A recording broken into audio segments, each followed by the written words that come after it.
இன்னும் 4 நாட்கள் தான் இருக்கின்றது. திருமணம் எனக்கு நடைபெற இருக்கிறது. நாட்டு மக்கள் அனைவரும் சந்தோஷமாக இருக்கின்றார்கள். எனக்கு மனமகிழ்ச்சி அளிக்கிறது. ஏதோ வீரகானம் கேட்கிறது. நாரதரும் நாட்டிற்கு வருகிறாரா? என் திருமணத்தில் வருகிறார் என்று நினைக்கிறேன்.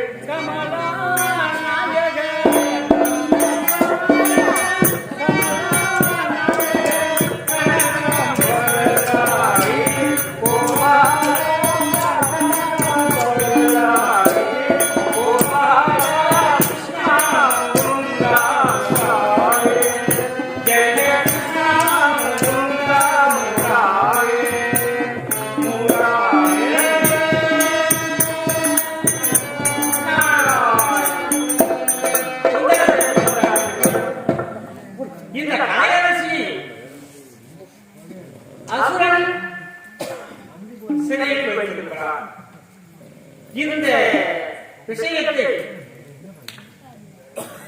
இந்த குண்டல தேசத்தை ஆளக்கூடிய சத்தியசீலனிடத்திலே சொல்லிவிட்டார். அவன் காலையே அவன் போய் அழைத்து கொள்வான். சரி, அவனை பார்த்து ஒரு நல்ல செய்தி சொல்லி சுவாமி பாருங்கள், ஆசனத்தில் அமருங்கள். வாழ்க வளமுடன் சத்தியசீலா. சுவாமி சத்தியசீலன் வணங்குகிறேன். வாழ்க பல்லாண்டு. அடியார்கள் வாழ்க, அரங்க நகர் வாழ்க, சடகோபன் தந்த தமிழ் வாழ்க, மண்ணுலகம் வாழ்க, மணவாள மாமுனியே இன்னும் சத்தியசீலா. உன் முகத்தில் பார்த்தா ஏதோ ஒரு புத்துணர்வு தோன்றுகிறது. என்ன காரணம்? ஆமாம் சுவாமி, நமஸ்காரம்.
மனைவியோடு நீண்ட காலம் வாழ வேண்டும் என்பது என்னுடைய எண்ணம். சுவாமி, எனக்கு இன்னும் திருமணம் ஆகவில்லை. அப்படியா? திருமணம் நடைபெற போகிறது. இன்னும் 4 நாட்கள் தான் சுவாமி இருக்கிறது. ஆனால் முன்கூட்டியே வாழ்த்து விட்டீர்கள். அதற்கு திருமணம் இன்னும் நடக்கவில்லையா? இன்னும் இல்லை சுவாமி. நான் வரும் வழியில் உனக்கும் அந்த வேங்கை நாட்டு இளவரசிக்கும் திருமணம் நடக்கிறது என்று சொன்னார்கள். திருமணம் நடக்க போகிறது என்று சொல்லியிருப்பார்கள். ஓஹோ, நான் தான் சரியாக கேட்கவில்லை. சரி, எப்படி இருந்தாலும் திருமணம் செய்ய போகிறார். வாழ்க வளமுடன், நன்றாக இருக்க வேண்டும். மிகவும் நன்றி சுவாமி. சுவாமி, முன்கூட்டியே தாங்கள் என் திருமணத்திற்கு வந்தது மிகவும் எனக்கு மன மகிழ்ச்சியாக இருக்கிறது சுவாமி. பாவம்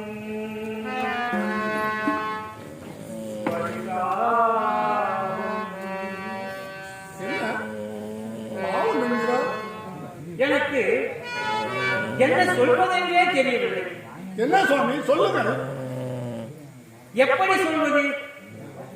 உனக்கு திருமணம் நடந்து விட்டது என்று நினைத்து உன்னை வாழ்த்துவிட்டேன். உன்னையும் அந்த பெண்ணையும் சேர்த்து வாழ்த்துவிட்டேன். ஆனால் திருமணம் ஆகவில்லை என்று சொன்ன உடனே எனக்கே ஆத்திரம் வருகிறது. தெரியாமல் வாழ்த்து விட்டோமோ என்ன சொல்வது என்று எனக்கே ஒன்றும் புரியவில்லை. பாவம் பரிதாபம், பாவம் பரிதாபம்.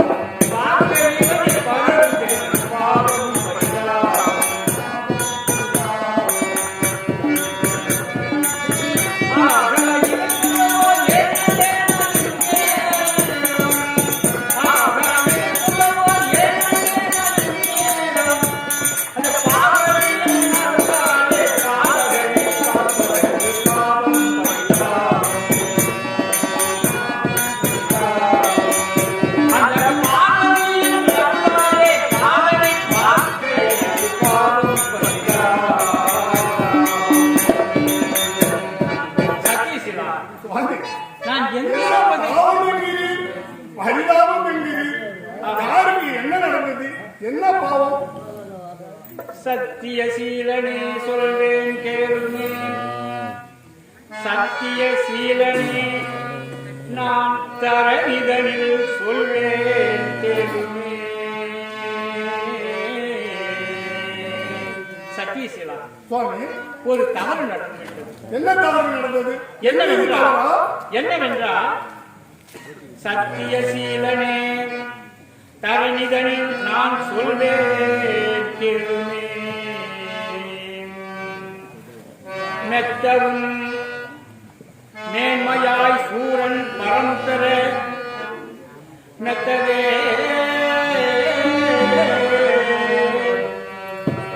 தரணிதனில் நல்ல முறையில் வாழ சூரன் வரம் பெற உத்தமியால்.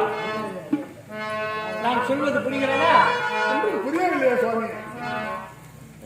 பலிங்காசூரன் என்பவன் பலிங்காசுரன் காளிகாதேவியிடம் வரம் கேட்டார். அஷ்டமா சித்தி என்னும் வரத்தை.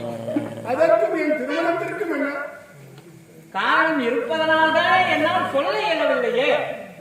அதைத்தான் எப்படி சொல்வது, எந்த முறையில் சொல்வது என்பது என் மனதிலே ஒரு கலக்கமாகவே இருக்கிறது. தாங்கள் சொல்ல போவதை கேட்டால் எனக்கே மிகவும் கலப்பாக இருக்கிறது. என்ன நடந்தது என்று தெரியவில்லை. சத்தியசீலனே தரணிதனில் நான் சொல்வேன் கேளும். மெத்தவே சூரன் மேன்மையாய் வரம் வாங்கவே உத்தமியால் உந்தன் காதலியை. கலையரசி, உத்தமியால் உந்தன் காதலியை.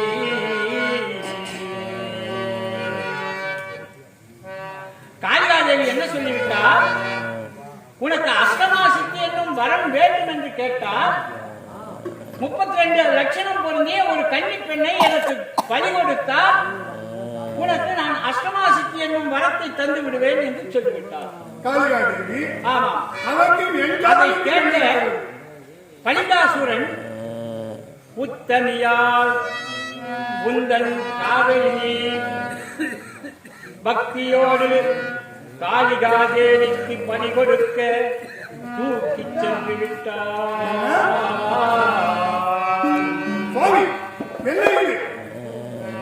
என்னுடைய காதலி கலையரசியை சூரன் பணி கொடுப்பதற்காக தூக்கி சென்று விட்டாரா?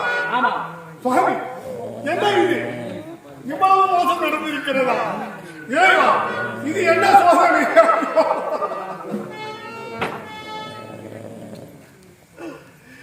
ஏனவன் என் விதியில் வெப்படி விளையாடி கொண்டிருக்கிறான். என்னை கலையரசி என்னை திருமணம் செய்து கொள்ள வேண்டும் என்று நான் ஆசைப்பட்டேனே. நான் நினைத்த ஆசை நிராசையாக போக போகிறது. கண்ணிலா என்ன செய்வேன்?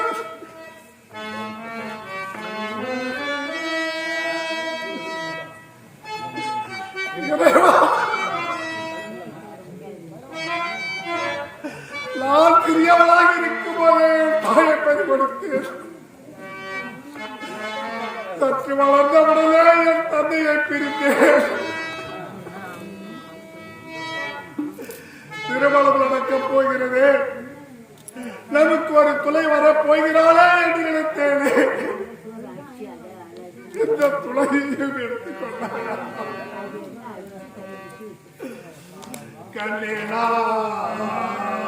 என்ன செய்வேன்? கலங்குதே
எங்கே கண்டு தேடப் போகிறேன்? எங்கே கண்டு தேடுவேன்?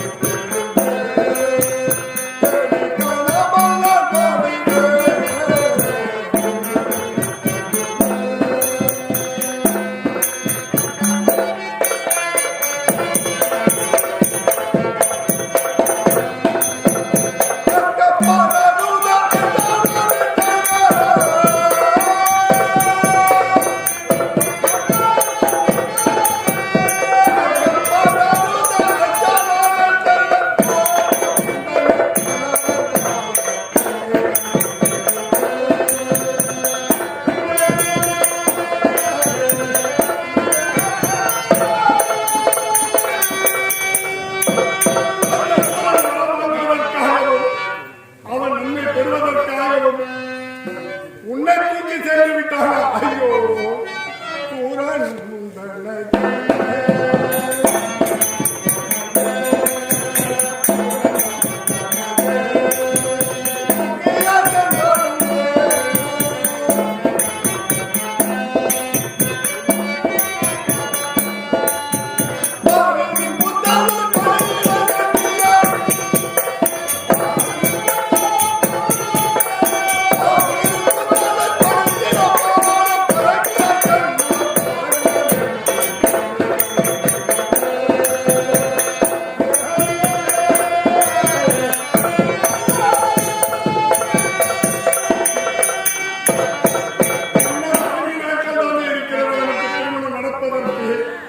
மனக்கோலத்தில் இருப்போம் என்று நான் சந்தோஷமாக இருந்தேன்.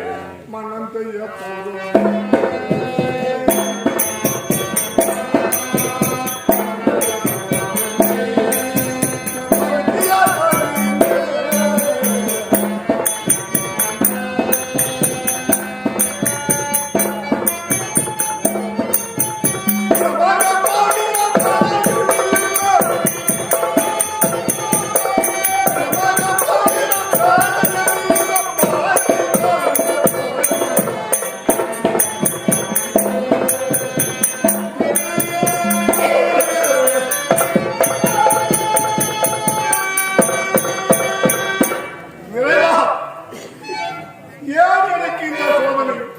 நான் அப்படி என்ன பாவம் செய்தேன்?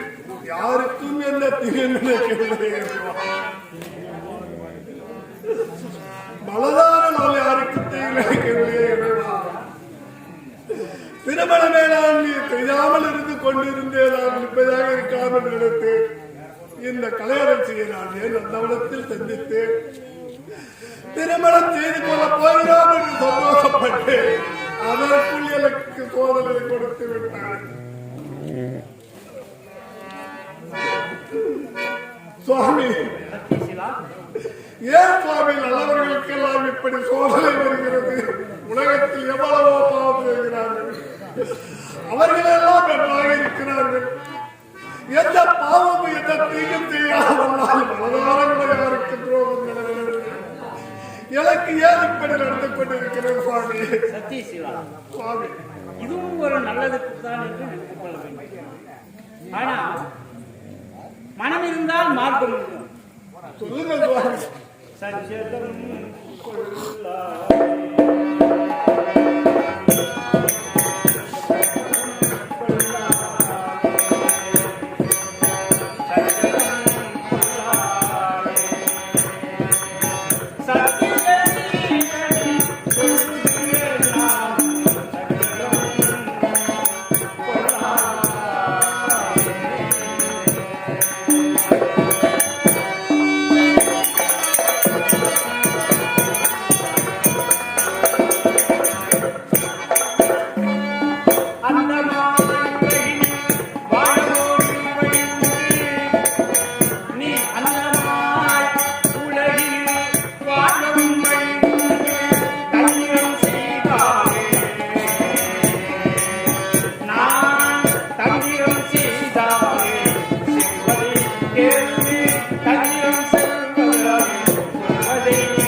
பலி கொடுக்க வேண்டும் என்று அசுரன் கேட்க காளிகாதேவி நாகலோகத்திலே இருக்கின்ற ஆதிசேஷனிடத்திலே இருக்கின்ற மாணிக்கக்கல்லை கொண்டு வந்து என் கிரீடத்திலே வைத்த பிறகு அந்த பெண்ணை பலி கொடுத்தால் நான் ஏற்றுக்கொள்வேன் என்று சொல்லியிருக்கிறார் காளிகாதேவி. ஆமா, அவன் இப்பொழுது நாகலோகம் சென்றிருக்கிறான். பலிங்காசுரன். ஆமா, இந்த நேரத்திலே நீ அங்கே சென்று உன் காதலியை சிறை மீட்டு வந்து விடலாம். சிறை மீட்டு விட்டால் பிறகு உனக்கும் அந்த பெண்ணுக்கும் திருமணமாகிவிடும். நான் பாதாள லோகத்திற்கு செல்ல முடியுமா? இந்த முடியும். உலகத்தில் இருந்து நான் பாதாள லோகம் எப்படி சுவாமி செல்ல முடியும்? முடியும் என்பதனால் தானே நான் உன்னிடம் சொல்லுகிறேன். எப்படி முடியும்? இப்போது ஒரு சிறு காலத்திலே ஒரு சிங்கம் ஒரு முனிவரை கொல்ல போனார். ஆமா, காட்டிற்கு நான் வேட்டாட சென்றிருந்த போது அப்போது அந்த முனிவரை காப்பாற்றிய போது அவர் உனக்கு ஒரு மந்திரக்கல் தந்தார் அல்லவா? மந்திரக்கல் கொடுத்தார். அவர் என்ன சொல்லி கொடுத்தார்? உனக்கு எப்போது உபயோகிக்க வேண்டுமோ ஒரு முறை மட்டும் நீ நினைத்ததை நடத்தி கொடுக்கும் என்று இந்த மந்திரக்கல் சொன்னார் அல்லவா? அதை இப்பொழுது செய்துவிடு. உனக்கு இல்லாத அந்த மந்திரக்கல் வேறு எதற்கு அந்த மந்திரக்கல்? சுவாமி, அந்த மந்திரக்கல்லை வைத்து நாட்டு மக்களுக்காக நான் ஏதாவது செய்யலாம் என்று இருந்தேன். முதலில் உன் நலனை முதலில் பார். நாம் உயிரோடு இருந்தால் மனைவியோடு இந்த நாட்டை பரிபாலனம் செய்தால் நீதி நெறி தவறாதவன் நீ. சத்தியவா, சத்திய சீலன். ஆகவே நான் சொல்வதை கேள். நாம் உயிரோடு இருந்தால் எல்லாவற்றையும் செய்து விடலாம். ஆனால் மனைவியை விட்டுவிட்டு நாம் இருந்து என்ன செய்ய போகிறோம்? நான் சொல்வதை கேள், என் பேச்சை தட்டாது. நான் சொல்வதை போல் இப்பொழுதே நீ பாதாள லோகம் சென்று உன் மனைவியை அழைத்து வந்து. சுவாமி, தங்கள் வார்த்தையை நான் சிறமேற்கொண்டு அந்த மந்திரக்கல் மூலமாக நான் பாதாள லோகம் சென்றடைகிறேன். சென்று வருகிறேன். சென்று வா, வாழ்க பல்லாண்டு, வெற்றியோடு திரும்ப. அசுரன் அந்த அசுரன்களை முடிந்து விட்டது. நாம் விதை நட்டோம், அது முளைந்து செடியாகி காயாகி பூவாகி காய் கனியும் அளவுக்கு வந்து விட்டது. இப்போது இவன் சென்று தன் மனைவியை அழைத்து வரப்போகிறார். இந்த நேரத்திலே அசுரனை பார்த்து இந்த செய்தியை சொல்லிவிட வேண்டும். அப்போதுதானே பார்ப்பதற்கும் கேட்பதற்கும் ஒரு இனிமையாக இருக்கும். சரி, இப்போதே அந்த மலிங்காசுரனை கண்டு இந்த செய்தியை அவனிடம் சொல்லிவிட்டால் அவன் அழிவுக்கு ஒரு ஆரம்பமாகிவிடும். பார்ப்போம். குவிடகும்